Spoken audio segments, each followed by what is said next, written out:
pikir bahwa kalian tuh adalah orang-orang yang sesat, orang-orang kafir yang nggak bakalan masuk surga, bukan tempat penghuninya surga buat kalian gitu.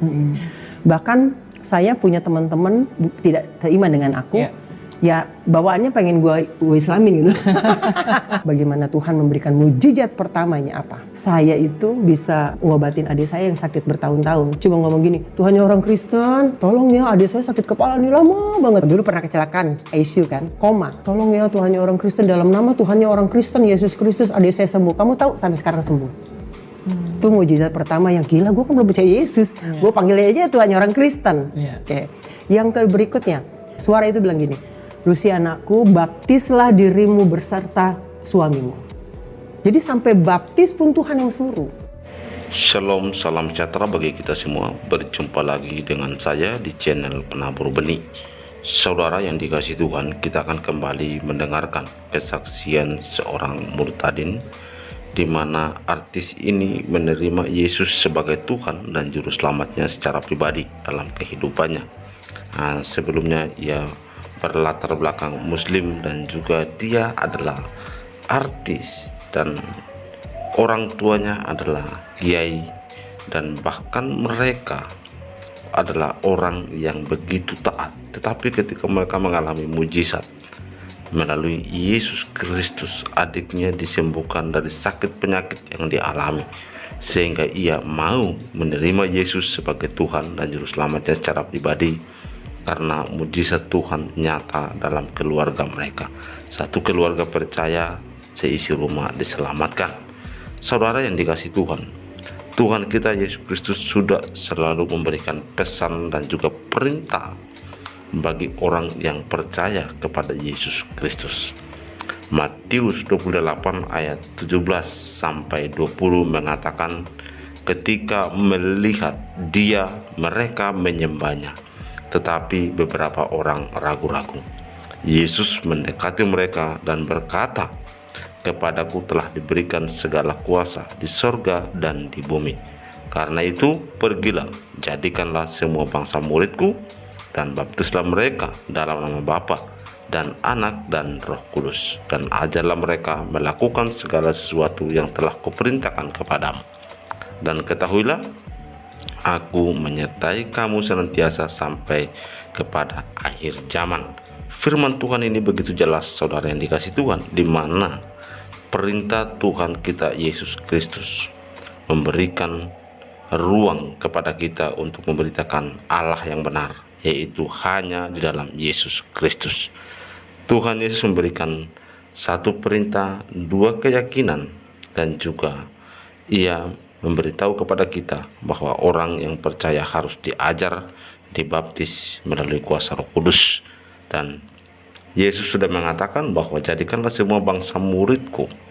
Artinya kita menjadikan negara yang menjadi percaya kepada Kristus. Karena itu mari kita mendengarkan dulu kesaksian yang luar biasa ini, dan sangat memberkati dan menarik untuk kita menyimaknya, di mana ia menceritakan latar belakangnya sebelum dan sesudah menerima Yesus Kristus sebagai Tuhan dan Juru Selamatnya secara pribadi. Daiva, Ibu Lucy boleh beritahu kita Ibu Lucy ini sebenarnya siapa sih, dan dari mana, dan mungkin sekarang apa latar belakangnya? Sekarang mau bicara latar belakang dulu atau sekarang yang dulu? Dulu dan sekarang. Kenapa hari kesini gitu ya? Oke, aku Lucy Daiva. Kalau latar belakang ya saya orang biasa-biasa aja sih, tapi pernah berkecimpung di dunia entertain. Saya main sinetron, aku main film, tapi condong lebih orang taunya ibu penyanyi, aku penyanyi. Ya lebih ke orang entertain lah. Dan seorang beragama, ngomongin agama ya, ibu tuh dulu bukan Kristen, ibu dulu Muslim. Saya dulu Islam. Ya ada sebuah perjalanan rohani yang akhirnya saya dapat mengenal Yesus, dan sekarang saya baru bilang saya orang Kristen. Karena panjang Elia. Saya tuh butuh waktu 17 tahun untuk saya akhirnya ngaku ke dunia bahwa saya tuh orang Kristen. Nah, sebelum kita tahu nih perjalanannya, kalau Ibu Lucy dulu terlahir sebagai seorang muslimah, bagaimana kehidupan muslimah Ibu Lucy dari kecil dalam pengayaan orang? Pada intinya seorang Muslim tuh pasti sama. Karena saya dulu, ibu tuh dulu kecil-kecil tuh udah ngaji di tempat-tempat pengajian kan. Tapi sekarang jarang sih yang aku lihat, jarang. Jadi ada rumah-rumah ustadz yang di rumah-rumah tuh kita datang ke sana pengajian, ngaji turutan, mulai dari turutan dulu, juz amma dulu terus sampai turutan, baru akhirnya menuju ke Al-Quran. Jadi memang benar-benar kita ngaji. Kita tuh seorang Muslim yang pada umumnya, kebetulan kan papahnya aku dulunya guru ngaji, guru ngaji ya. Nah kalau di Palembang, ibu ini orang Palembang. Aku tuh biasanya ke aku tuh kakak ya, tapi karena kamu anak aku, jadi kita ibu. Nanti yang lain pada ikut-ikutan ibu loh. It's okay. Nah, jadi papahnya ibu dulu Yai. Kalau di Palembang tuh bilangnya Yai. Yai itu bukan kiai ya. Jadi panggilnya Yai papaku. Karena guru ngaji deh. Nah, jadi mamah tuh dulu anak muridnya papa. Anak muridnya papa. Bukan konteks jadi dikawinin, bukan. Ya jodohnya ya, jodohnya gitu. Nah karena berdasarkan itulah akhirnya saya punya agama yang lumayan kuat, berbasic lah ya. Berbasicnya kuat dalam arti yang kecil tuh udah nggak didiemin aja, lu sholat terserah atau ngaji enggak terserah gitu. Enggak, aku tuh memang dari kecil semua anak-anak mama dibawa ke pengajian. Ke musola atau ke guru-guru ngaji. Pokoknya ya bener-bener. Bahkan dulu ibu tuh sekolah 2. Saya sekolah madrasah sama sekolah SD. Jadi madrasah itu sekolah khusus untuk agama. SD sekolah umum. Nah, dulu, sekuler lah ya. Sekuler. Jadi nggak tahu tuh mamaku tuh masukin ibu ke sana, tapi cuma sampai kelas 3 bertahan. Aku nggak tahu ya, mungkin karena biaya kali. Tapi mungkin mamaku tuh biar basically agamanya kuat gitu. Kelas 3 itu yang di madrasah atau madrasah, madrasahnya. Karena kan madrasahnya boleh kapan aja berhenti dong, karena kan bukan dari sekuler. Umumnya tetap sampai selesai. Tapi prinsipnya adalah segitunya mamaku nyokolain aku gitu. Maksudnya biar tahu nih agama yang benar, yang paling benar ya cuma ini gitu. Dan dulu ibu juga berpikir itu agama saya yang paling benar, tidak akan tergoyahkan. Islam begitu? Ya agama saya dulu itu agama yang paling benar, tidak akan tergoyahkan. Jadi dulu kita punya doktrin yang selain kita tuh nggak ada yang benar gitu.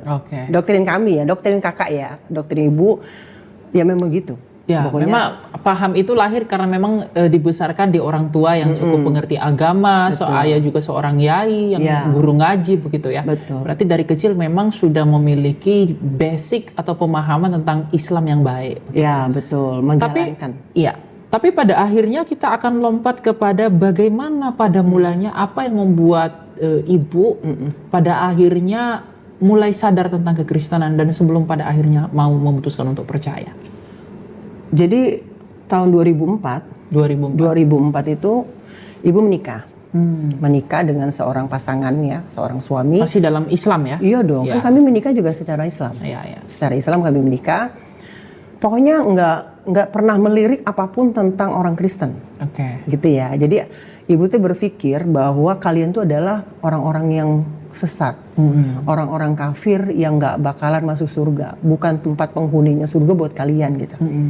Bahkan saya punya teman-teman yang dulunya tidak teriman dengan aku, ya bawaannya pengen gue islamin gitu.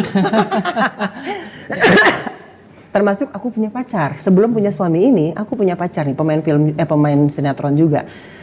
Tiap hari tuh aku akhirnya ngasih tahu dia tentang Islam tuh yang baik. Akhirnya dia jadi Islam beneran.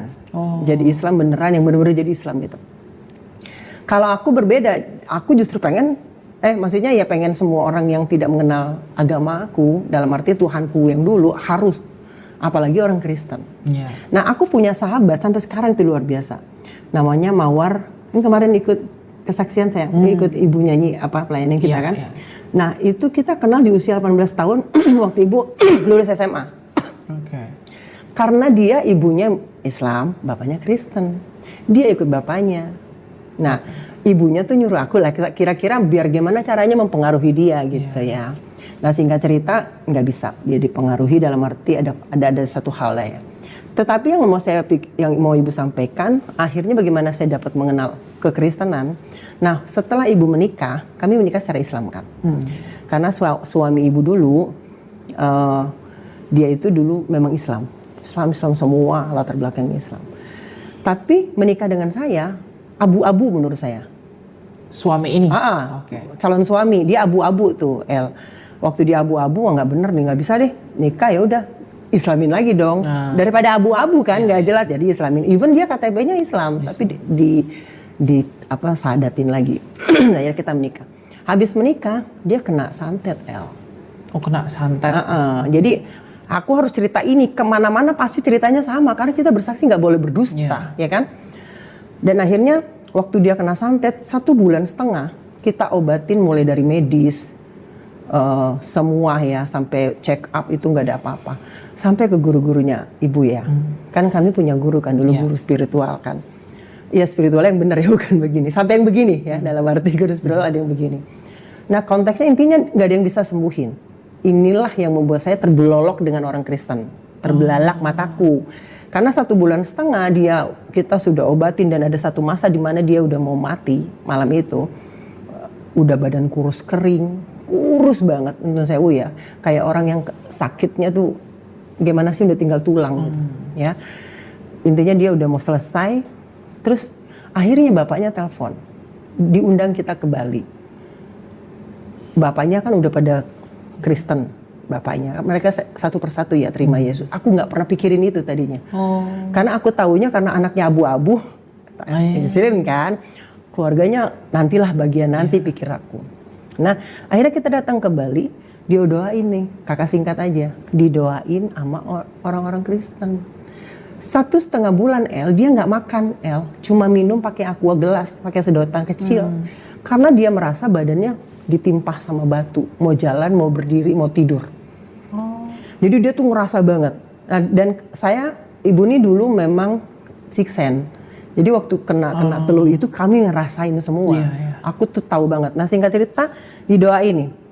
Karena aku udah nyerah ya. Aku cuma mikir gini, ini gue baru kawinin anak orang. Kok gue ngawinin anak orang? Kayaknya gue yang beli ya. Enggak, maksudnya gue nih baru kawin gitu kan. Jangan sampai saya rumah tangga tuh kurang baik. Karena niatnya nggak baik, ya. Karena dulu kan ibu artis, jadi kadang-kadang ada asal-asalan kita nikah. Ini jangan sampai gue kesal sama dia, terus dia kawin sama gue baru 2 bulan mati gitu kan. Aku nggak mau gitu El, secara manusia. Oke, didoain nih, ya udah doain aja. Aku udah nyerah, terserahlah. Dia kalau udah sembuh tuh gue mau ceraiin. Aku pikir. Akhirnya didoain. Nah, waktu didoain itu si bapak tuh dengan bijaksana gini. Lucy, kamu doa dengan caramu ya nak. Oke, kita doa dengan cara saya. Berdoalah mereka dengan cara mereka. Ibu berdoa dengan cara ibu. Inilah yang Tuhan luar biasa. Tuhan Yesus ya. Waktu ibu berdoa dengan cara saya berdoa dengan cara saya. Kan saya pejamkan mata. Saya baca Al-Fatihah, saya baca ayat-ayat kecil, pendek. Saya baca ayat kursi, semua yang saya hafal. Yang saya ingat waktu saya baca ayat kursi, setengah dari ayat kursi itu Allahu la ilaha illallahu wal hayyul qayyum la ta'khudhuhu sinatun wa la naum lahu ma fis di situ langsung saya nggak ada di situ ya. Maksudnya tidak ada di lokasi itu? Iya, aku ngerasa aku nggak di situ, tapi aku di situ. Jadi rohku nggak di situ. Jadi disitulah Tuhan tuh mulai bekerja. Suami lagi didoain, saya nggak tahu, saya tiba-tiba rohnya ada di mana? Di taman surga. Kenapa saya tahu setelah jadi orang Kristen, itu taman surga. Ya apa yang dilihat dalam? Jadi itu adalah sebuah taman. Waktu saya melek gitu, itu tuh modelnya kayak pohon-pohon gede-gede, ya pohonnya gede-gede, rapi, bawahnya tuh rumput tapi nggak kering, nggak basah, hijaunya tuh ranum, paham ya? Hijau ranum tuh gimana sih? Yang cantik gitu ya? Cantik gitu ranum ya. Terus yang saya tuh bengong, apaan sih ini? Astagfirullahaladzim, ini apaan nih? Ini saya cerita selalu nggak pernah selesai dengan mendidih darahku kalau cerita karena indah banget. Terus saya tuh ngerasa nggak takut loh. Jadi saya berlari-larian, mulai saya jalan nih. Saya apal kok saya nggak pakai alas kaki loh. Jadi saya jalan, saya keliling-keliling. Saya tidak cari orang, saya cuma lihat ini apa gitu. Saya lari-larian gitu, lari-larian tuh saya terus lari-lari lewatin taman. Saya pikir itu adalah hutan kecil ya, taman. Saya lewatin, masuklah kita ke bukit. Jadi setelah taman, karena ada pohon-pohon kan, kita masuk ke bukit. Bukitnya tahu Teletubbies, aku ngebayanginnya gitu, bukit-bukit Teletubbies. Tapi kan kalau bukit Teletubbies kelihatannya kuning-kuning, ini enggak, hijau, pokoknya bagus banget. Pokoknya itu aku tuh nggak bisa ngebayangin gitu loh. Wah, subhanallah, ya Allah, ini apa sih? Aku seneng banget di situ tuh, aku seneng. Aku berlari-lari, mungkin nggak ada musik aja, jadi gua nggak joget-joget gitu ya. Jadi karena aku nari, pokoknya seneng. Nah, waktu aku senang-senang gitu di ujung sana kan, karena kan itu sudah mulai bukit kan, berarti kan kita melihat ujungnya ada tidak terlihat. Tapi yang saya lihat ujung itu, maksudnya sebuah sisi, bukan ujung, sisi itu ada baki tempat buah yang kayak perahu itu loh. Oh iya. Oke, baki besar banget melayang di udara. Saya bilang, apaan tuh? Astagfirullahaladzim. Itu nggak pakai hitungan detik, dia langsung keluar dari baki itu, model kayak anggur. Terbang-terbangan. Anggur? Iya, model bulat-bulat gitu, tapi terbang lama-lama kayak sinar surya, terang banget. Tapi mataku nggak silau. Kita kalau lihat surya, ya kan, cuma kita bisa lihat karena jauh kan. Itu kan ibu lihat dekat, tapi nggak menyakitkan. Nggak. Pokoknya aku tuh bahagia banget, senang banget. Itu apaan? Nah, ini dia. Waktu saya lihat pantulan itu, di belakang itu, ibu lihat apa? Gerbang besar sekali. Nah, karena saya lihat gerbang, oh itu berarti istana tuh gitu ya. Mikir saya itu berarti ada gede banget, nggak mungkin gerbang rumah. Saya lari tuh deh. Saya mau lari, mau susul itu, mau ke situ. Nah, waktu aku lari, nah inilah si suami didoain, ini kan ada di kanan aku. Waktu dia didoain, aku baru tahu sekarang namanya manifestasi. Waktu dia didoain tuh dia berontak, gitu. Begini kan otomatis dia kenain aku. Astagfirullah, baru aku bangun. Astagfirullah, ya Allah. Otakku terbelah kanan dan kiri, memang kita kan ada di kanan kiri. Sebelah kanan aku mikir, ya kan lagi ngedoain dia. Sebelah kiri aku bilang gini, tadi aku di mana? Tapi sambil sedih dan kesal. Karena aku ngerasa, kenapa aku harus balik? Kita flashback belakangnya sayang. Ibu tuh lahir dari keluarga nggak punya. Sangat nggak punya. Bahkan saya dulu kecil, jadi korban pelecehan seksual.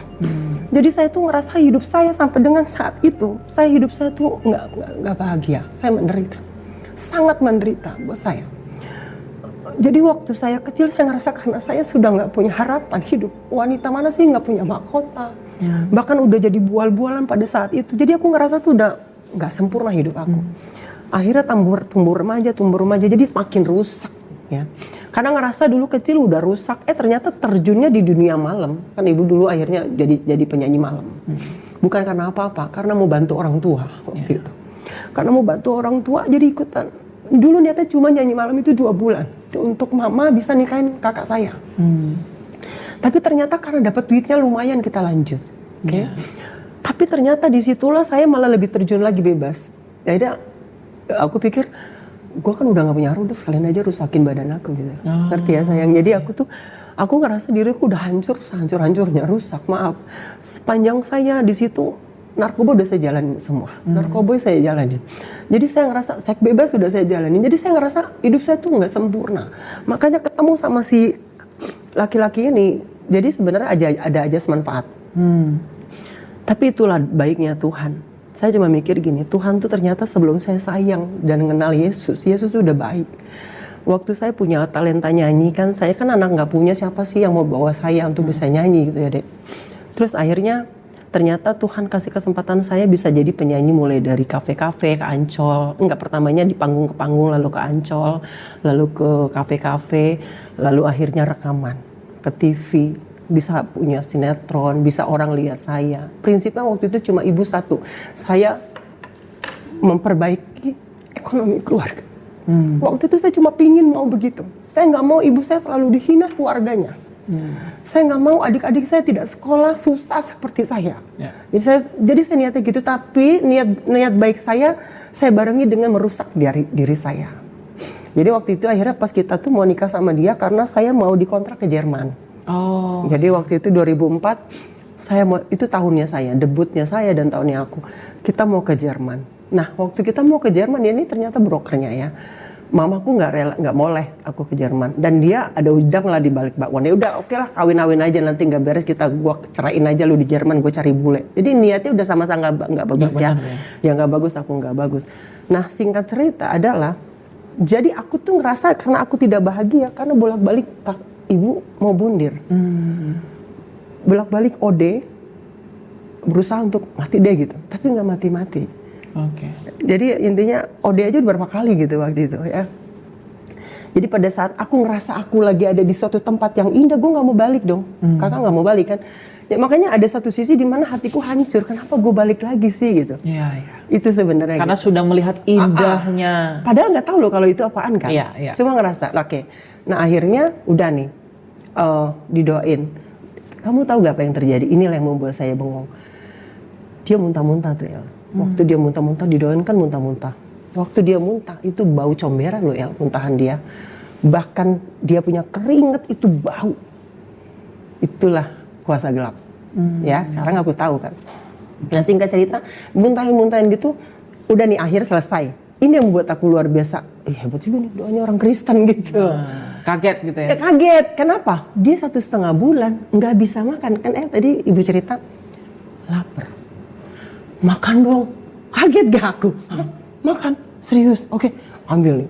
Makan, aku masih ingat tau gak dia makan apa? Sayur lodeh, emaknya bikin sayur lodeh sama tempe goreng, katanya kesukaan dia. Oke, dia makan nih. Dia nambah, El. Emang gak sakit dadanya? Enggak, makan. Dia makan, saya bingung. Diapain sama orang Kristen? Karena kan tadi saya lagi ngapain ya. Jadi gini, hebat juga nih orang Kristen.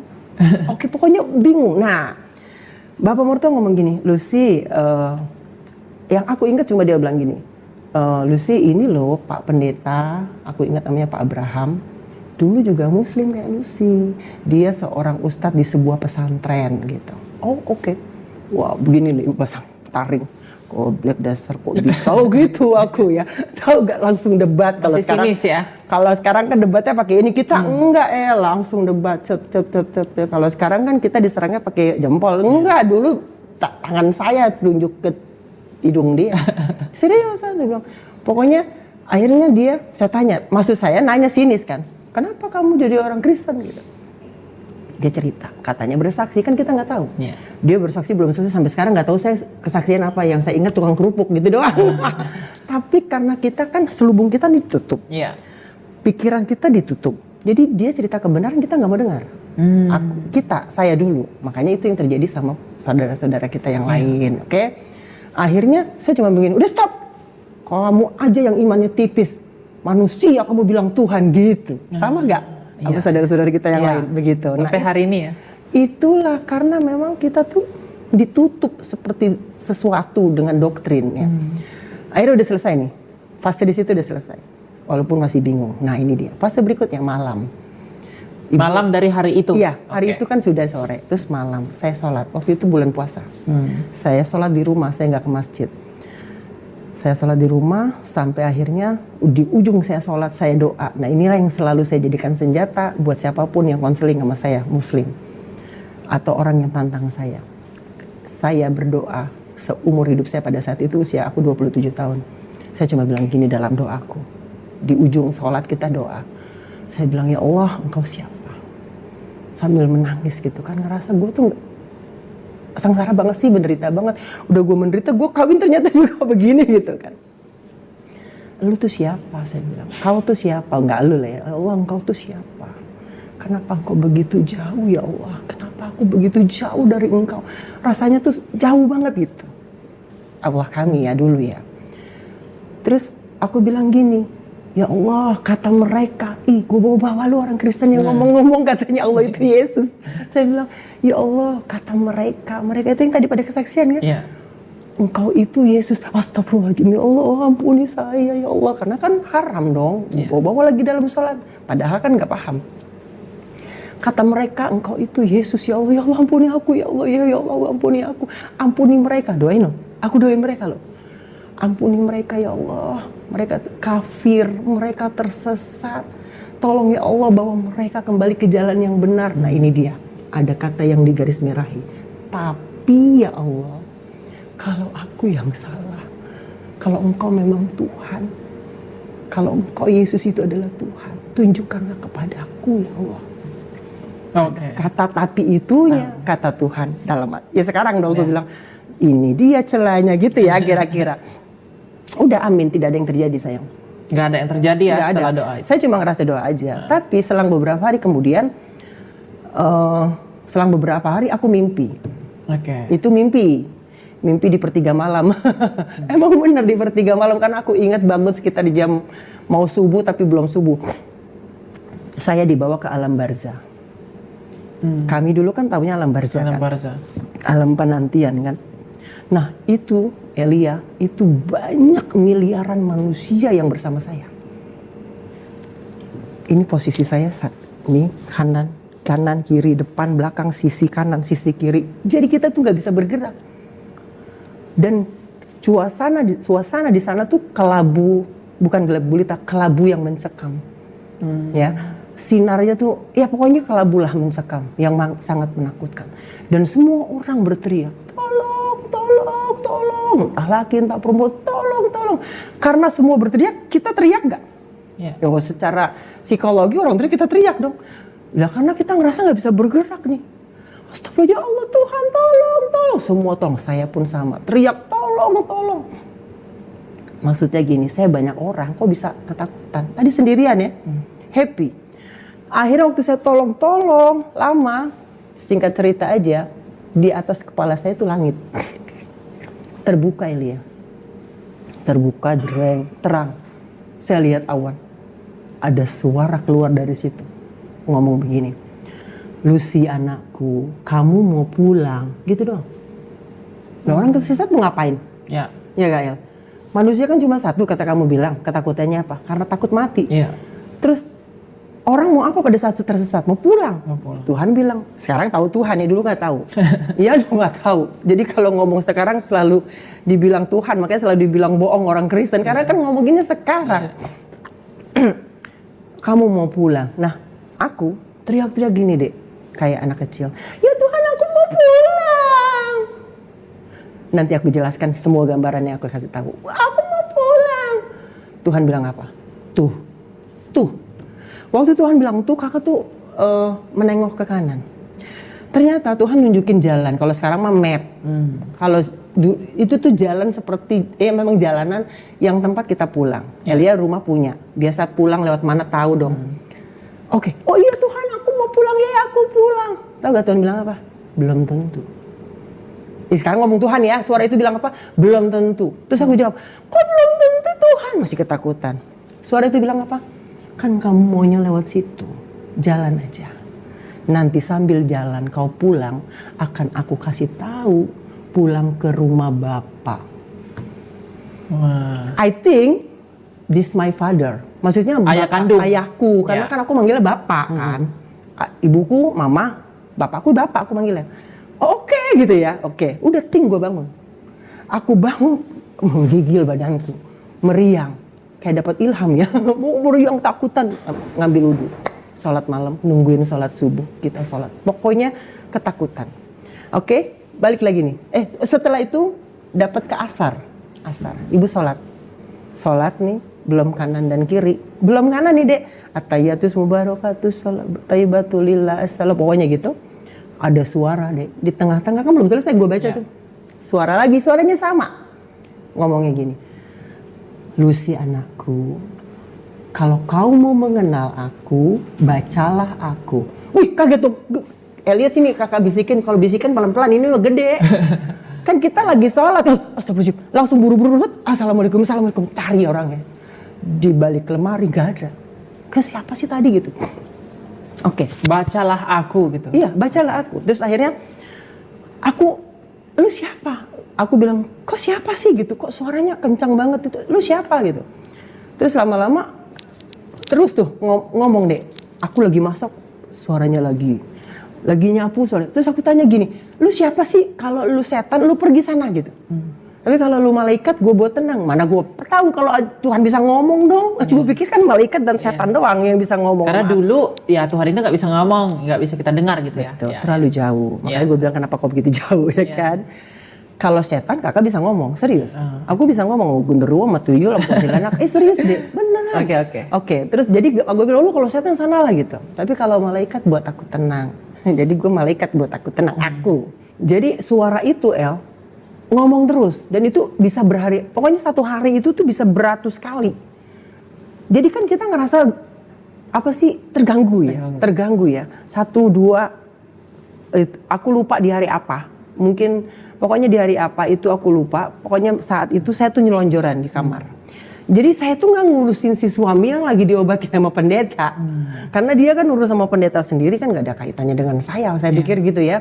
Saya urusannya dengan istri aja. Mau makan saya ladenin, tapi tentang keagamaan saya nggak paham. Tapi ternyata Tuhan tuh lagi beracara. Nah, singkat cerita akhirnya saya lagi tiduran tuh di kamar selonjoran. Suara itu datang. Seperti yang sama. Itu saya ladenin. Saya bilang, apaan sih? Gue baca apaan sih? Gitu kan. Ya karena saya orang Jakarta, jadi gue lu ya. Terus aku bilang, gue baca apaan sih? Gitu. Di ujung kaki ibu, kakak tuh ya, ada Alkitab sayang warna biru. Tapi nggak kayak gitu, ada selerekannya. Coba sayang pinjam. Jadi, dia segede gini sayang. Dia ada selerekannya nih ya. Kancing ya? Ada kan, selerek Apa itu? Sleting, sleting ya, kayak sleting. Oke, bahasa apa gue selerek ya, sleting. Oke. Nah di ujung kaki itu ada. Waktu aku tanya, aku akhirnya kan ngeladenin nih gitu. Saya bilang, apaan sih emang gue baca apaan? Tau gak diladenin siapa? Suamiku, karena dia lewat kamar. Lu lagi ngomong sama siapa mah? Tapi karena dia biasa, aku suka ngomong sama hal gaib gitu. Lalu aku bilang, udah lu gak usah ikut campur gitu. Oke, dia berhenti. Saya mulai ladenin. Apaan sih, gue tuh harus baca apa? Lu gak bisa diem deh, ngomong mulu deh gitu. Terus aku bilang, emang gue baca apa? Dia bilang apa? Si suara, tuh di ujung kaki saya Alkitab habis dibaca si suami ya, maybe ya. Tuh, saya bilang, astagfirullah, gila lu. Gak boleh, itu Alkitab, gila lu. Jadi kalau you cerita, ayah cerita tuh kayak kelihatan, enggak, tapi walau aku gak lihat wujudnya, aku tahu aku lagi ngomong sama siapa. Gak boleh gitu. Tapi itu suara, enggak apa-apa, enggak ada ngomong apa-apa. Tapi karena mungkin keingintahuannya, dan aku percaya itu adalah Roh Kudus ya. Udahlah baca aja, daripada dia ngoceh melulu. Oke, aku ambil. Gue gak buka ya. Aku gemeteran, gak pernah gue pegang itu kan. Aku doa, astagfirullah, ya Allah, gue doa. Pokoknya semua doa gue baca. Gue mulai buka. Ngintip dulu nih El. Abis doa dulu ya, aku kan doa, tau gak di ujung doa aku cuma gini, doa cara aku ya. Ya Allah jangan marah ya, aku baca kitabnya orang Kristen, anggap aja aku baca novel gitu. Karena pada tahun itu kan handphone kita belum oke sekarang. Even kemana-mana kita bawa buku kan, kakak kan dulu suka baca buku. Nah, ngintip nih El, pas waktu tag tuh kan tulisannya kecil-kecil kan. Aku baca apaan kecil-kecil banget. Ya kan, kamus aja gak sekecil itu. Kan kamus kita dulu kayak gitu ya. Apaan sih? Terus saya bilang, emang gue baca apaan?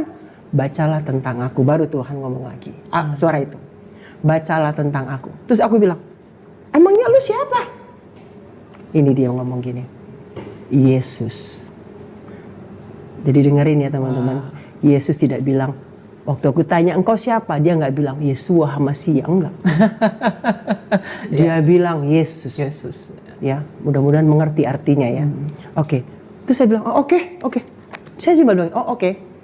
Aku baca Yesus di mana? Inilah. Yesus melalui Roh Kudusnya membuat pengertian kita ada. Kan buku selalu ada perikop kan sayang. Baca di mana? Itu ada. Kalau ini kan enggak ya sayangnya. Kalau buku itu ada deh. Mau baca tentang Yesus. Iya. Jadi itulah dilalanya Tuhan kita. Mau baca tentang Yesus di mana? Baca tentang adanya bumi dan langit gitu ada. Oke, baca. Ternyata bacanya di Matius, Lukas, Markus. Matius, Lukas, Markus, Yohanes ya. Oke. Di mana ada halamannya kan? Jadi kita dibimbing semua baca. Singkat cerita kakak baca di Matius. Bismillahirrahmanirrahim. Pokoknya semua dong karena kan takut dalam keadaan muslim kan. Baca. 1, 2, 3, 4, 5, 6. Mulai bingung. Yang mana yang benar nih? Kok begini? Masa sih? Masa sih? Kan kakak tahu, ibu tahu tentang Isa yang katanya Yesus itu. Tapi kenapa di sini berbeda? Beda banget gitu kan. Kalian itu menyembah manusia loh yang kami jadikan rasul. Kenapa lu sembah manusia? Tapi cerita yang kami tahu tidak seperti ini. Tidak selengkap ini menurut aku. Cerita lama-lama nih belum sampai ke Matius habis, saya udah ketakutan sendiri ngambil wudhu mulu. Ngambil wudhu mulu takut. Jadi karena merasa aku udah berdosa gitu ya. Iya, satu. Kedua ngerasa gini, sebenarnya yang mana yang benar? Gitu. Masih pelin-pelan lah. Mulai gini. Dilema. Mulai, kok di situ? Nah, akhirnya kan baca nih sampai Yohanes kan. Mulai nih, makin tambah gini loh. Kita kan kalau baca abjad A, B, C, D, E, F, G, H, I, J, K, L, M-nya nggak ada. N-nya nggak ada. Langsung ke O, P, Q, ya kan? R-nya nggak ada, S-nya nggak ada, tiba-tiba langsung ke U. Aku ya, ini ibaratnya kakak dulu belajar, begitu, lompat-lompat. Di sini gua baca tuh A, B, C, D, E, F, G, H, I, J, urut gitu, runut ya kan. Wah, sebenarnya yang mana yang bener ya? Sebenarnya yang mana yang bener gitu kan? Oke, sudah. Akhirnya aku baca ini, aku anggap sebuah pengetahuan ama aku, tapi aku mikir. Oke, akhirnya singkat cerita kita baca di meja makan. Mertua lewat dong, mending kalau kita lagi makan ya kita cuekin. Dia lewat, tiba-tiba ngomong gini deh, Lucy, supaya kamu tidak benci sama orang Kristen, besok kan hari Minggu, itu Sabtu berarti, besok kan hari Minggu, ikutlah ke gereja.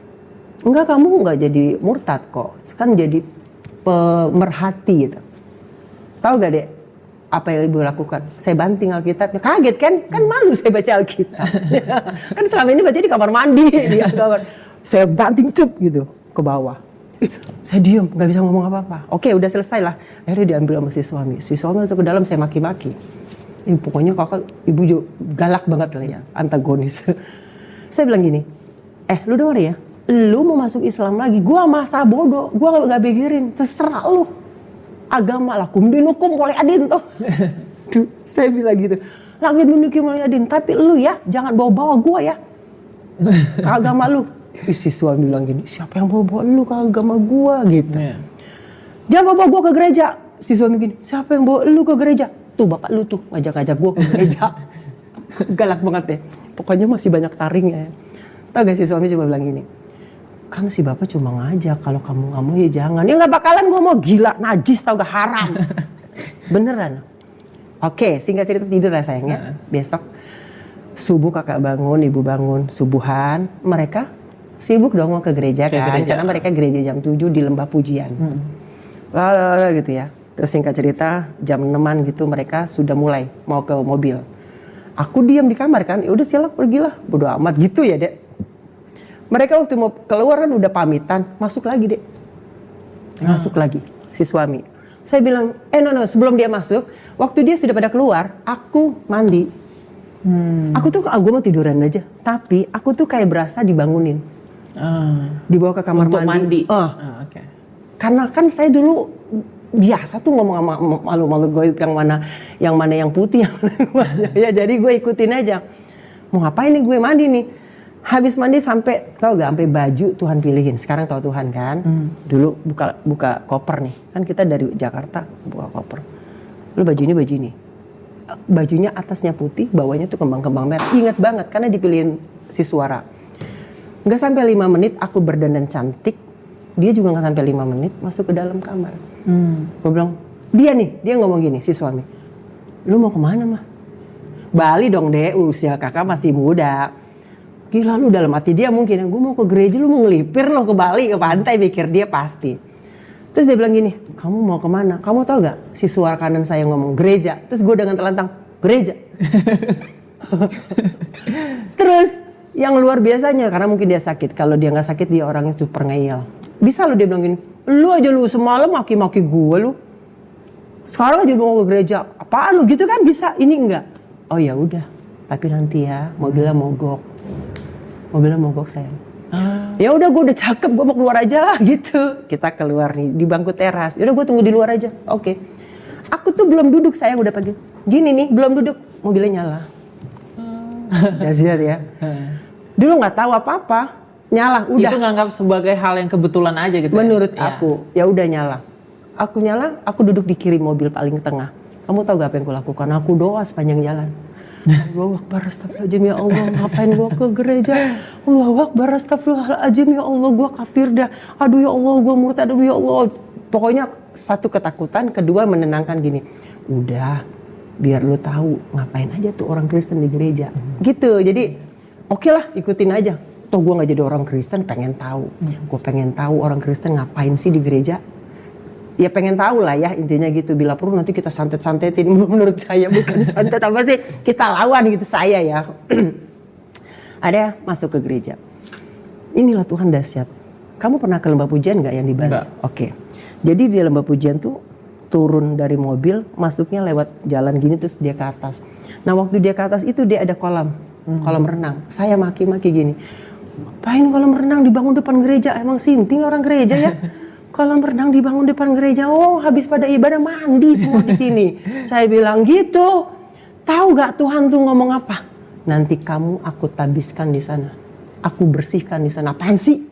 Kan Tuhan. Saya nggak tahu itu Tuhan. Apaan sih? Udah, iya gitu. Oke. Asyar ya. Shalom. Dalam hati gue seminar.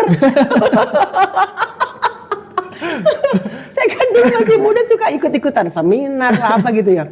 Apa kabar gitu kan dia kalau seminar. Salam. Gue nggak tahu itu salam apaan kan. Gue pikir selamat datang gitu ya. Salam, iya. Jangan-jangan seminar MW ini kata saya. Lah karena saya dulu di itu gitu. Gue sebutin merek lagi. Jadi oke.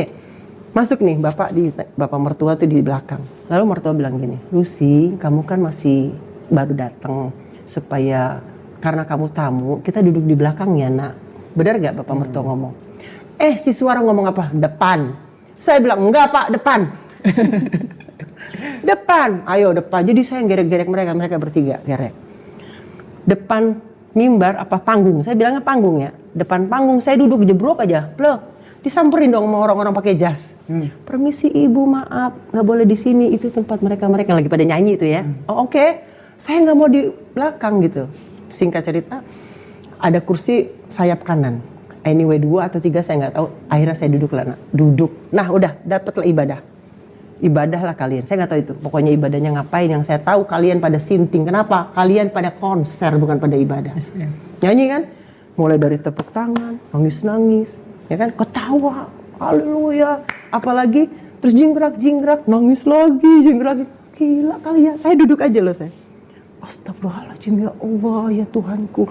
Pantesan orang Kristen dibilang kafir. Bukannya pada sembahyang malah pada konser ya Allah. Saya bukan dalam hati loh, saya ngomong. Kan mereka rame nyanyi, ya gue ngomong gak kedengeran lah. Makin gini. Astagfirullahaladzim ya Allah, pantesan orang Kristen tuh kafir ya. Bukannya pada sembahyang malah pada konser. Nauzubillah min dzalik, saya bilang gitu. Itu kalau mati lampu tuh, suara doang saya yang kedengeran tuh. Oh kenceng banget. Saking keselnya, saya tegur si suami. Lu kapan sembahyangnya? Lu ya dari tadi nyanyi-nyanyi, nangis-nangis, teriak-teriak, tepuk tangan. Gila semua teman-teman lu, saya bilang gitu. Lu bukannya pada sembahyang malah pada konser. Suami gak ngomong apa-apa, dia cuma bilang udahlah. Kamu duduk aja. Gue duduk dari tadi, diam. Gue mau cari nih momen apa gitu ya. Oke, singkat cerita di mana pujian untuk firman Tuhan. Saya ingat ada pendeta yang khotbah setelah itu. Inilah yang membuat saya berbalik sinting gila, gokil, miring saya.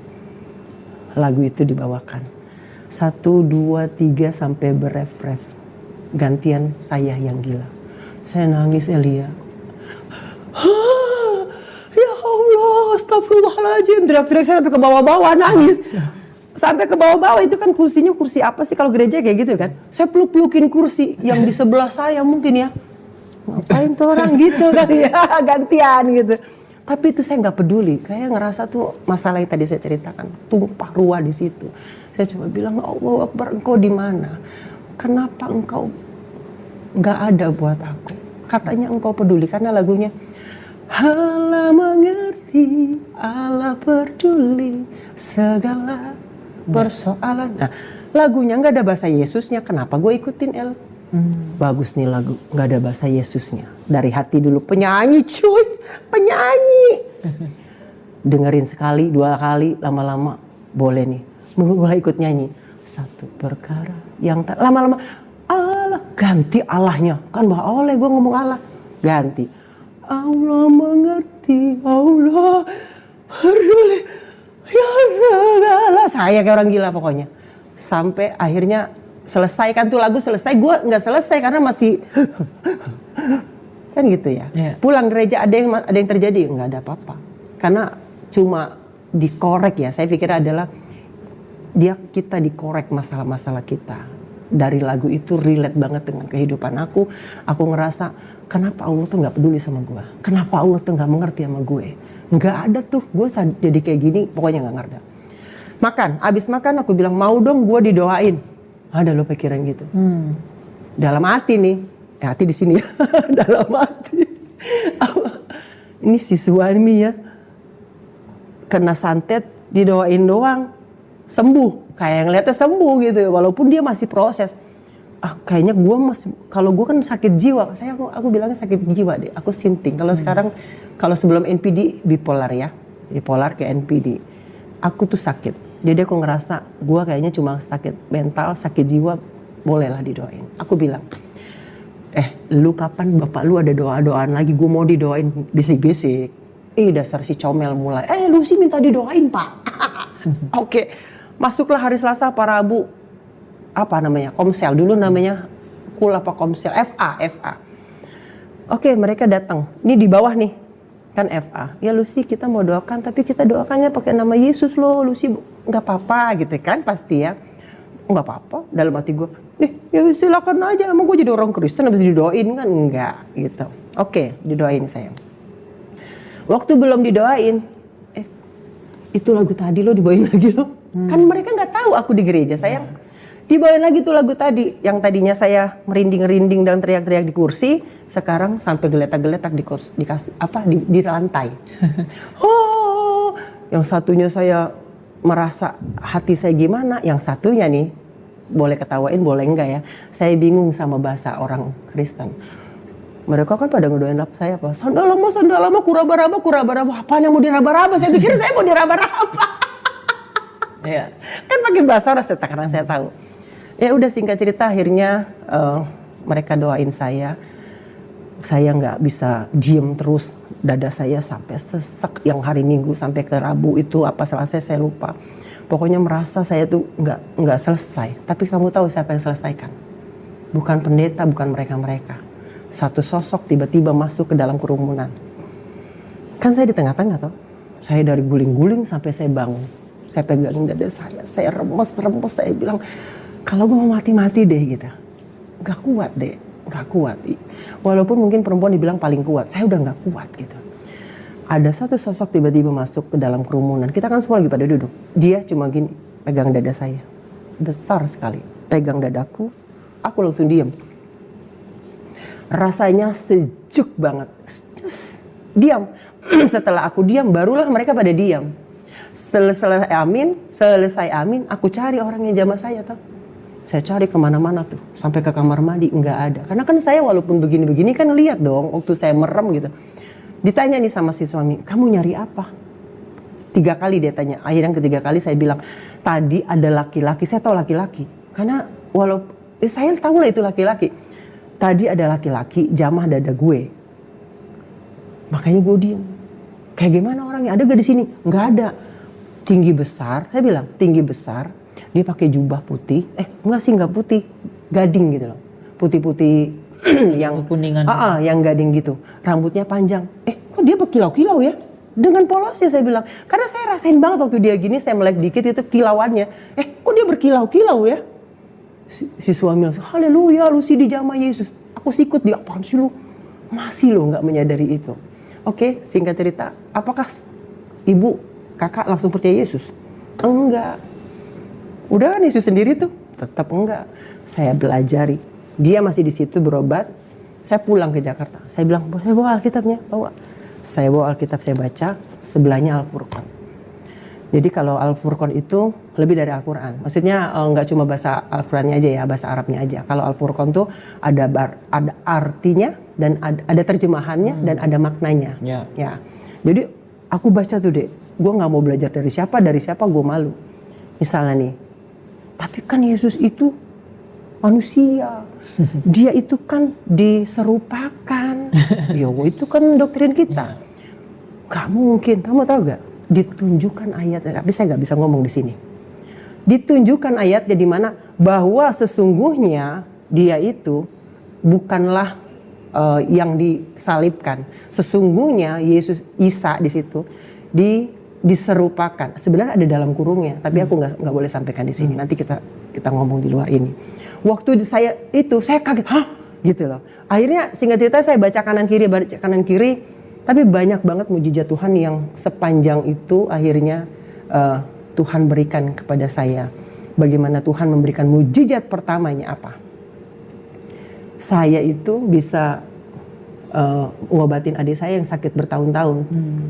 Cuma ngomong gini, Tuhannya orang Kristen, tolong ya adik saya sakit kepala nih lama banget kan, dulu pernah kecelakaan ICU kan, koma. Tolong ya Tuhannya orang Kristen, dalam nama Tuhannya orang Kristen Yesus Kristus adik saya sembuh. Kamu tahu sampai sekarang sembuh. Itu mujizat pertama yang gila, gue kan belum percaya Yesus. Gue panggilnya aja Tuhannya orang Kristen. Oke. Yang berikutnya, Yesus bilang gini, sekarang percaya Yesus. Sekarang saya tahu Yesus ya. Suara itu bilang gini, Lucy anakku, baptislah dirimu beserta suamimu. Jadi sampai baptis pun Tuhan yang suruh. Kenapa? Saya taunya gini, dia kan lagi diserang sama hal gaib ya. Mungkin kalau dengan dibaptis kita dikuduskan ya. Nah singkat cerita nih kakak teriak-teriak sama dia. Ada suara dia tuh, gue suruh dibaptis sama lu. Si suami sombongnya gini, sayang. Pan, gue udah dibaptis dulu di Jerman. Dalam hati gue, lu pernah masuk Islam lagi juga lu, gitu kan? Oke, dia nggak mau tuh Elia. Ya udah, gue juga pikir apaan sih baptis? Oke, itu ngomong loh. Berkali-kali, berhari-hari di omongan yang sama, baptislah dirimu beserta suami, baptislah dirimu beserta suami terus. Sampai ada masa di mana? Dia kambuh loh. Kan dia udah pulang Jakarta. Di bulan Januari itu dia kambuh lagi, mau date lagi. Sakitnya. Keserang lagi, aku nggak ngerti. Pokoknya saya malam itu udah marah sama Tuhannya orang Kristen. Lu kok nyembuhnya nggak serius sih gitu. Saya bilang gini, kok mau mati lagi? Kalau mati kenapa bukan di Bali di sini gitu ya? Terus saya bilang gini, Tuhannya orang Kristen. Di pangkuan saya di tempat tidur, saya tunjuk-tunjuk ke plafon. Saya bilang, Yesus Tuhannya orang Kristen. Kenapa kok sembuhin dia nggak 100%? Kenapa masih begini? Kenapa kau buat dia kayak gini? Dengerin ya, kalau kau bisa sembuhin dia 100%, saya mau dibaptis ya, gue ngomong gitu loh. Saya mau dibaptis, udah ngomong gitu aja. Dia tidur loh, Li. Besok dia nyuci mobil, nyapu-nyapu. Besoknya lagi seperti biasa. Sampai beberapa hari tidak ada kejanggalan. Yang ngingetin adikku. Mbak, sini deh. Si Mas kok gak sakit lagi? Iya ya, sembuh Mbak. Ya syukur. Ingat gak ibu dengan yang kata-kata tadi? Enggak. Tahu gak Tuhan ngingetin? Lucy katanya mau dibaptis. Begitu. Paham sih? Oke. Akhirnya saya datangin tuh gembala kulnya dia, FA-nya dia. Dia udah mulai suka persekutuan. Saya ikut-ikutan kan, Li. Saya ikut-ikutan karena saya pengen belajar. Saya samperin, Bu, saya mau dibaptis. Kaget gak dia? Nggak boleh Lucy. Kan Lucy Islam, cuma mau datang-datang aja. Enggak Bu, Ibu nggak tahu ya. Saya didatengin sama suara ini. Sampai 3 kali saya minta ibu itu. Dia nggak berani. Kalau dulu kan nggak seperti sekarang sayang. Bu, saya mau dibaptis, nggak berani. Yang ketiga aku bilang gini, Bu, saya mau dibaptis. Jangan, Bu, saya yang tanggung jawab.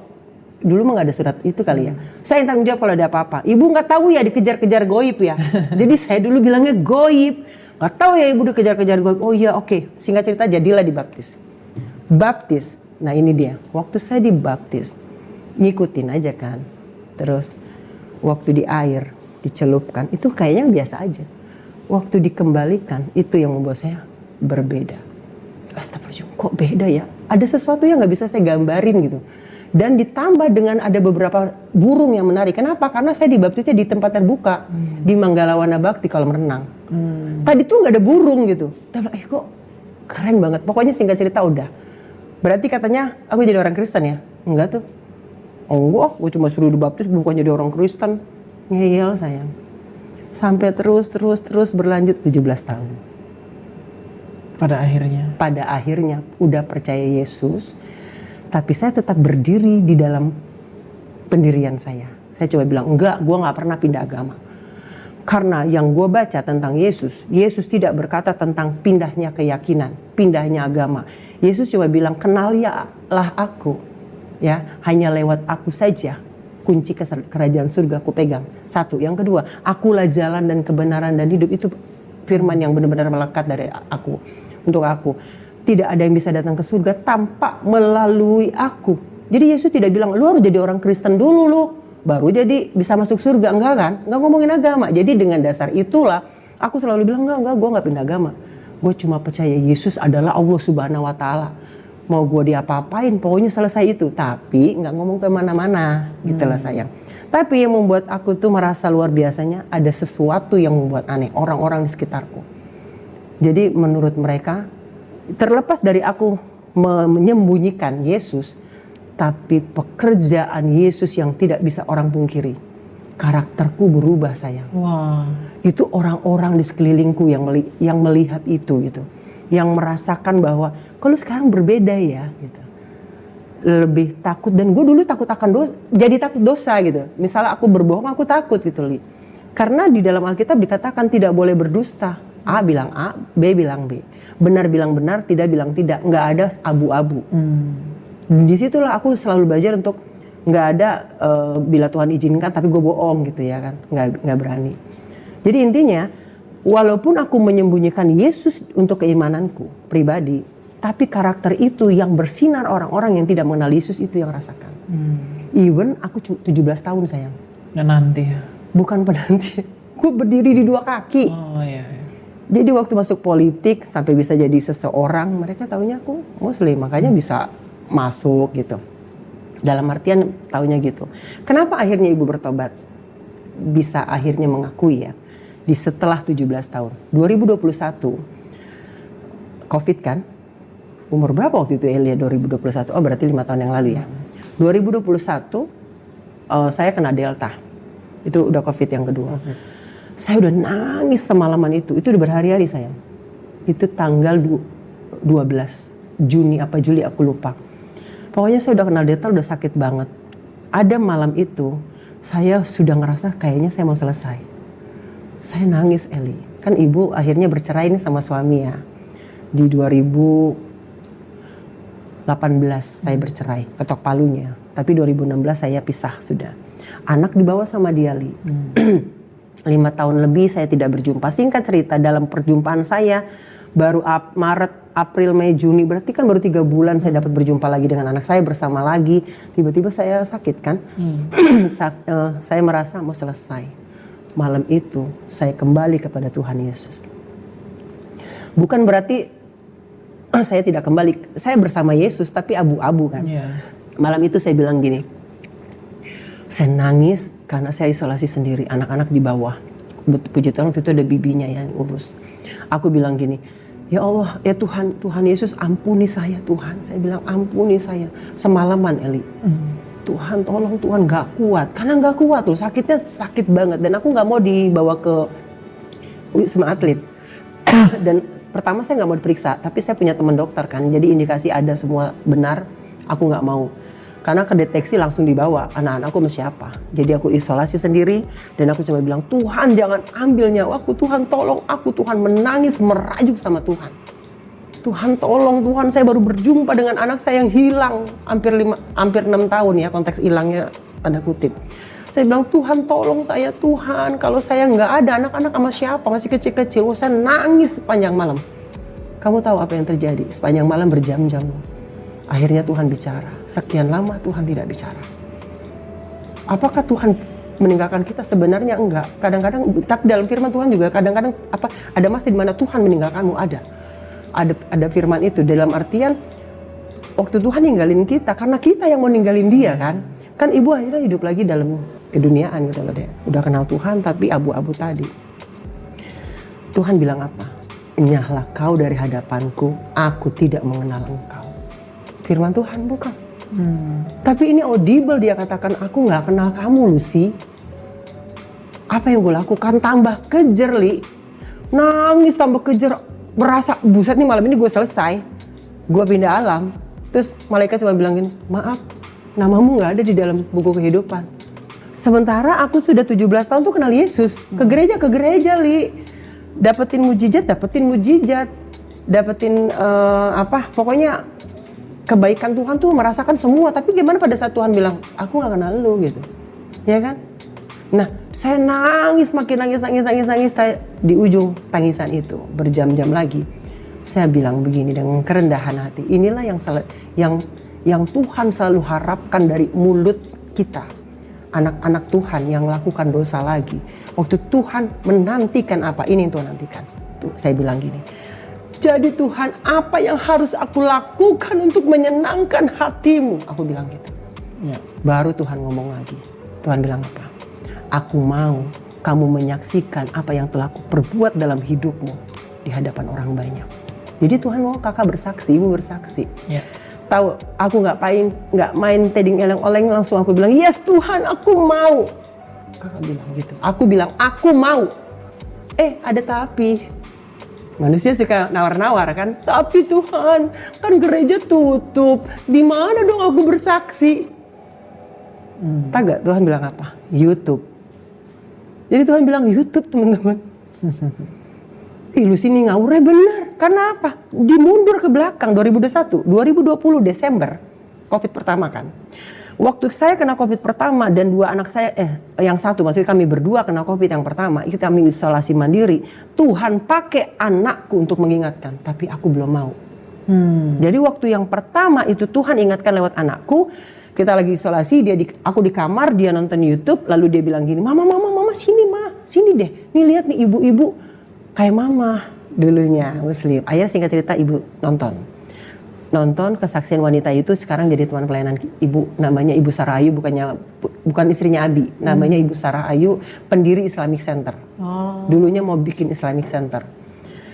Aku liatin, aku bilang gini, sayang, ih hebatnya nih perempuan. Terus dia kan kehilangan banyak, Dek. Hartanya hilang, habis semua, diceraikan, anaknya hilang. Tahu gak aku bilang gini, lagian sih ngapain lu ngaku-ngaku ke orang dunia, kan jadi begitu tuh. Saya bilang gitu. Tapi di ujungnya saya bilang, hebatnya wanita ini. Tahu gak waktu saya puji dia, Tuhan bilang apa di telingaku? Aku mau kau lakukan itu anakku. Aku dengan tigap langsung, nggak mau Tuhan. Aku bilang nggak mau. Nanti aku nggak dikasih kerjaan. Nanti aku mau kerja gimana? Teman-temanku ninggalin aku. Anakku masih kecil loh Tuhan. Tuhan jawab enggak. Dia cuma diam aja. Karena aku nggak mau, yaudah didiemin sampailah akhirnya tadi ya 2021 di Juli apa di Juni. Waktu aku bilang mau dan dia bilang YouTube, oke Tuhan, aku lakukan. Besok pagi, akhirnya bisa tidur loh ibu. Tidur, seperti biasa, aku tepati janjiku. Ku WhatsApp nomor telepon yang sebelumnya udah dicatat anakku. Itulah dahsyatnya Tuhan, bener gak? Aku catat nomor itu, namanya gereja YouTube. Ku catatnya. Nomornya apa ya? Oh ya, YouTube gereja, oke. Ternyata Yusuf Manubulu punya. Aku telepon, aku WA ya, WA. Panjang kali lebar, mulai dari siapa aku gitu lah ya. WhatsApp kelamaan kepanjangan gue voice note. Capek lah gue ini ya. Saya voice note, udah selesai, kamu tahu aku bilang apa? Tuhan udah selesai ku katakan di sini. Jadi gue pikir itu udah bersaksi. Udah ya Tuhan nggak ngomong apa-apa. Dengan harapan udahlah, nggak usah dibaca atau nggak kesampai, yang penting gue udah bilang. Akhirnya dipanggil sama Pak Yusuf, ditelepon, bukan dipanggil, ditelepon, diklarifikasi, dikonfrontir lagi, begini ngobrol. Malam itu saya suruh langsung kesaksian, nggak mau aku, gemeteran. Ntar deh Pak, saya doa dulu Pak. 13, besok aja, besok. Kita mulai jam 7, standby langsung di StreamYard. Aku tahu StreamYard, akhirnya dia kasih link.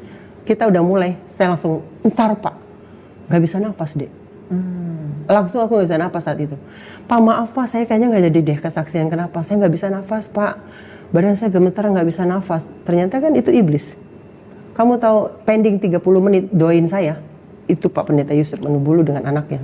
Dia doain semua sampai saya kuat. Akhirnya saya bersaksi di tanggal 13 Juli itu. Singkat cerita, inilah Tuhan Yesus. Kita konvertir ya ke belakang. Waktu ibu di alam barzah kan teriak semua. Lalu aku bilang gini, ya Tuhan gitu. Itu saya lihat nggak ada orang tua, nggak ada tua renta, nggak ada anak-anak. Semuanya seperti seumuran kamu gini, usia 27, 30, usia muda seperti ini. Setelah saya melayani saya tahu baru, ternyata Saat kita kembali kepada Tuhan, even kita masih kecil atau kita sudah rentan, kita akan kembali kepada tubuh kemuliaan. Benar? Tubuh kemuliaan itu digambarkan adalah tubuh yang kuat seperti kita. Yang pertama. Yang kedua, waktu Tuhan aku bilang aku maunya waktu Tuhan bilang belum tentu ya. Belum tentu. Aku pulang gitu. Belum tentu kata Tuhan. Ternyata apa? Karena Tuhan tahu aku maunya lewat situ, ya. Tuhan tahu maunya aku. Makanya benar gak? 17 tahun Tuhan diemin aku. Kamu kan maunya di situ nak, ya sok aja. Apa kata Tuhan? Nanti akan aku kasih tahu pulang ke rumah Bapak. Dan di saat 13 Juli istilahnya Tuhan gampar aku dengan kata-kata, lu siapa gua gak kenal. Itulah pemberitahuan Tuhan. Jadi dari bahasa sini adalah Tuhan tuh dahsyat ya. Semua tuh sudah persiapkan. Mundur lagi ke belakang sebelum aku kesaksian tadi. Tuhan udah siapkan kan. Lihat YouTube, catat nomornya. Walau aku gak mau, Tuhan tahu gue pasti mau. Dan itulah akhirnya. Dan aku bilang gak mau, nanti aku gak punya teman, nanti aku gak punya kerjaan. Bener. Habis kesaksian itu lama banget. Yusuf Madumu paling lama 5 jam. Karena akhirnya ketahuan kalau kakak artis. Awalnya aku pakai nama Lucy Darmawati aja gitu loh. Aku nggak mau pakai nama keartisanku. Singkat cerita ada yang kenal ini kayak penyanyi dangdut dan pemain sinetron gitu. Singkat cerita akhirnya Pak Yusuf juga bilang gini, artis yang bertobat. Jadi kan mereka serang kan. Nah udah akhirnya kita dibongkar-bongkaran semua. Mereka lagi nonton gua kesaksian, yang satu juga searching siapa sih ini Lucy Daiva. Searching, yang kontra bilang, beneran artis ini debla-debla gitu ya. Akhirnya lama banget. Oke, kita jalanin aja. Habis itu HP ku hang saya. Karena penuh dengan WhatsApp yang isinya mencaci, memaki, juga yang kontra dan lain sebagainya. Dan dari situ malam itu langsung dunia maya itu geger, duniaku juga geger. Aku tuh orangnya nggak kegilaan, kalau sekarang FYP bilang ya, nggak kegila-gilaan viral gitu Li. Dan saya tuh bukan orang kegilaan pengen jadi artis, karena udah jadi artis gitu kan ya. Jadi nggak ngerasa pengen, gue dikenal, enggak. Nah akhirnya besok itu heboh banget sampai forum-forum yang itulah. Karena ada satu penggalan yang mereka jadikan alat untuk nyerang saya. Ya, jadi menurut mereka menyinggung. Sampai sebelum forum-forum itu nyerang saya, kebetulan kan ada ustadznya. Pernah main satu sinetron sama aku. Jadi dia yang maju. Karena kenal itulah puji Tuhannya dibantu Tuhan. Saya dulu yang maju. Dia telepon aku. Tahu gak dia telepon aku di sebelahnya Abi Saifuddin. Waktu itu masih di sini. Saya minta pertolongan karena ketakutan, Dek. Kamu juga pernah ngerasain kan bagaimana kita diteror, bagaimana kita dimulai mau dilaporin. Luar biasa, kan? Ya. Nah itu aku tuh takutnya gini. Anakku masih apa gitu kan. Jadi aku gemeteran lalu si Abi, kita panggilnya Abi juga yang di sana. Ini kan Abi Saifuddin, ini Ustadz itu aku panggilnya Abi. Dia cerita, dia maki-maki aku. Kamu tahu gak Neng, ini kalau saya yang nggak nahan, karena dia salah satu mungkin ketua kali ya dalam organisasi itu. Kalau saya nggak nahan-nahan, kamu tuh sudah digerebek dan ditangkap ini. Tapi karena ingat kamu perempuan dan lain sebagainya lah ya, saya diam, nggak ngomong apa-apa. Iya Abi, iya. Oke, ikutin aja. Lalu aku bilang apa? Aku nggak mau lagi bersaksi ya Tuhan sih gitu. Aku nyalain Tuhan. Seperti kamu bilang, manusia itu selalu sukanya nyalahin. Yang lebih disalahin Tuhan. Saya bilang gini, Tuhan sih, aku kan jadi begini Tuhan, ya Allah Tuhan. Aku sampai sekarang suka belepotan ngomong Allah Tuhan. Tuhan aku nggak mau lagi bersaksi. Tahu nggak Tuhan ngomong apa? Enggak anakku, justru pekerjaanmu baru dimulai. Loh, gue bilang kerjaan apa? Astagfirullahaladzim, ya Allah Tuhan Yesus tolong aku nggak mau. Aku nangis terus. Aku cuma bilang gini Li, kalau ini memang mau beri saya kekuatan. Karena aku nggak biasa ngomong sama siapa-siapa, cuma ngomong sama Abi. Belum tentu dia bisa nolong. Orang lain tuh belum tentu bisa nolong ya. Ya udah akhirnya dikasih kekuatan, tiba-tiba tuh dari Miracle TV USA minta aku kesaksian lagi. Tiba-tiba aku dikasih kekuatan untuk ya udah aku terus bersaksi. Singkat cerita aja, aku beneran deh nggak dapat kerjaan tuh di dunia sana. Teman-teman menjauh karena dianggap saya sudah menyimpang, berkhianat. Saudara sama. Bahkan semualah gitu, kerjaan gak ada. Tapi tahu gak, Tuhan gantikan, dahsyat luar biasa. Tuhan gantikan, ya itu Tuhan bilang pekerjaan yang barunya apa. Aku kan dulu gak ngerti pelayanan Elia. Ke gereja cuma gereja doang kan. Dan akhirnya ngikutin awalnya gini, karena diminta sama teman-teman yang viewer ya, ayo dong layanan di YouTube, live di YouTube. Aku udah punya YouTube dulu cuma 3.000 untuk behind the scene syuting aku. Nah tapi singkat cerita, gara-gara itu aku live streaming. Tapi Tuhan balik lagi ke belakang, luar biasanya. Kenapa aku bisa live streaming lancar di YouTube? Aku udah diajarin duluan. Waktu kita masa pandemi, kita para teman-teman artis live streaming di sebuah aplikasi, bukan Tete. Ada satu aplikasi namanya BG. Kita 1 tahun semua teman-teman artis di situ. Jadi waktu mereka minta aku live streaming di YouTube, aku lancar aja. Yang nggak lancar, gue bingung lagu pujian apaan ya gitu ya, kan nggak banyak gitu. Pokoknya singkat cerita adalah, saya baru tahu Tuhan bilang, justru pekerjaanmu baru dimulai. Saya terus ikuti apa kata Tuhan. Mentor saya Tuhan Yesus, mentor saya Alkitab. Saya terus lakukan sehingga Nandar, siapa lagi ya? Ya itu kan mereka dulu yang dari YouTube. Dan saya bisa jawab apapun perkataan mereka. Jadi intinya saya percaya kalau Tuhan sudah minta kita, Tuhan siapin semua persenjataan kita. Even kita di tengah-tengah. Jadi kalau aku menggambarkan aku, waktu itu nih saya ditaruh di tengah sini, di sekelilingnya orang-orang memegang semua persenjataan dunia. Saya nggak pegang apa-apa, nggak bisa perang dong.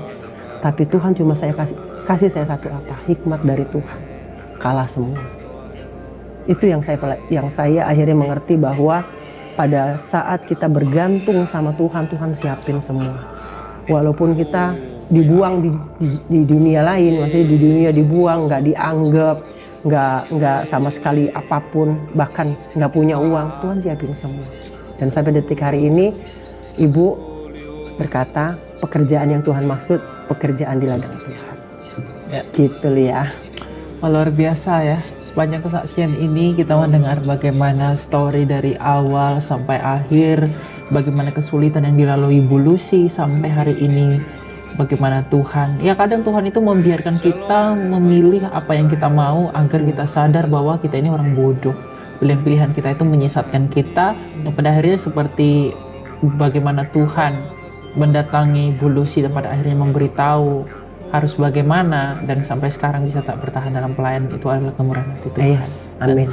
Semoga puji nama Tuhan, saudara yang dikasih Tuhan. Semoga kesaksian ini boleh menjadi berkat bagi kita semua. Kita yang menerima Yesus bisa mendapatkan hidup yang kekal oleh karena Tuhan sendiri sudah menawarkan dan menganugerahkan keselamatan bagi orang yang ingin mengenal Yesus sebagai Tuhan dalam kehidupan mereka. Saudara yang dikasih Tuhan, kita membaca dan merenungkan satu bagian firman Tuhan yang terdapat di Lukas pasal 23 ayat 1 sampai 12 mengatakan demikian. Yesus di hadapan Pilatus. Lalu bangkitlah seluruh sidang itu dan Yesus dibawa menghadap Pilatus.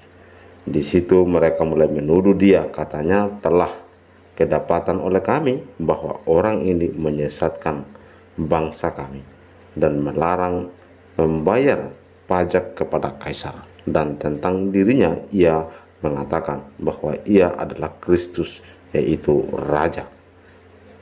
Pilatus bertanya kepadanya, engkaukah Raja orang Yahudi? Menjawab Yesus, engkau sendiri mengatakannya. Kata Pilatus kepada imam-imam kepala dan seluruh orang banyak itu, aku tidak mendapati kesalahan apapun pada orang ini.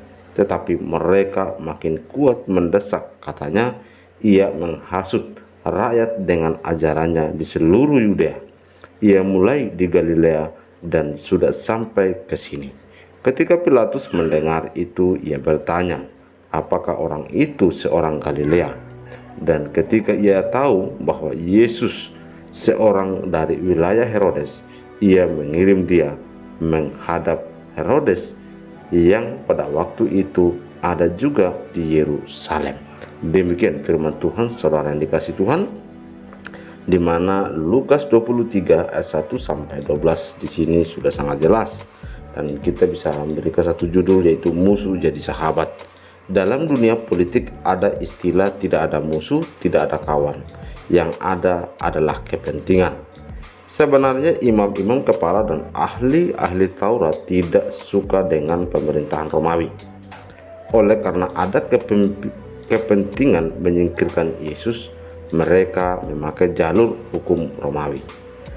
Saat itu Pontius Pilatus memerintah sebagai gubernur di daerah Yudea. Imam-imam kepala dan ahli-ahli Taurat berharap Pilatus mengadili Yesus dan memberi hukuman mati. Tuduhan-tuduhan mereka terhadap Yesus antara lain: pertama, menyesatkan bangsa Yahudi; kedua, melarang membayar pajak kepada kaisar; ketiga, mengatakan dirinya adalah Mesias atau raja. Pilatus tidak memproses tuduhan pertama dan kedua karena bukan bagiannya mengurusi ajaran Yahudi. Pilatus tertarik membahas tuduhan ketiga karena jika Yesus menjadi raja, bisa saja kedudukannya sebagai gubernur akan terancam. Maka ia bertanya kepada Yesus, "Engkaukah raja orang Yahudi?" Jawab Yesus, "Engkau sendiri mengatakannya." Lalu Pilatus berkata kepada imam-imam bahwa ia tidak mendapati kesalahan Yesus. Kemudian Pilatus menyerahkan Yesus kepada Herodes. Kelihatannya Herodes sangat senang melihat Yesus ada di hadapannya karena ada kesempatan untuk mengolok-olok Yesus. Lalu Herodes mengenakan jubah kebesaran kepada Yesus dan mengirim dia ke Pilatus kembali. Pilatus dan Herodes adalah yang sebelumnya bermusuhan, kini bersahabat. Dengan adanya kepentingan yang sama, musuh pun bisa jadi sahabat. Pilatus dan Herodes bersahabat karena memiliki kepentingan yang sama, yaitu memperoleh dukungan rakyat Yahudi dengan cara menyingkirkan Yesus. Kepicikan hati mereka berdua terlihat jelas oleh Yesus. Persahabatan mereka semu. Ada ketakutan kedudukan mereka terusik. Mereka menjadi sahabat sah-sah saja dan baik, asalkan di dalamnya ada pengampunan dan perdamaian, bukan karena kepentingan. Sikap Yesus menunjukkan teladan hati yang mengampuni, rela memberi diri, dan menderita demi kebaikan sahabatnya. Itulah sahabat sejati. Demikian saudara yang dikasih Tuhan, di mana perenungan ini sangat jelas bagaimana musuh menjadi sahabat itu yang terjadi dalam kehidupan berpolitik. Tetapi saudara yang dikasih Tuhan, oleh karena kepentingan pribadi, maka apapun namanya seorang pejabat pasti mau untuk melakukan hal tersebut. Karena itu saudara dikasih Tuhan, semoga perenungan dan firman Tuhan ini menguatkan kita melalui kesaksian juga bahwa hanya di dalam Yesus Kristuslah ada keselamatan dan hidup yang kekal. Karena orang yang di luar Yesus tidak akan diselamatkan. Tuhan Yesus memberkati kita semua.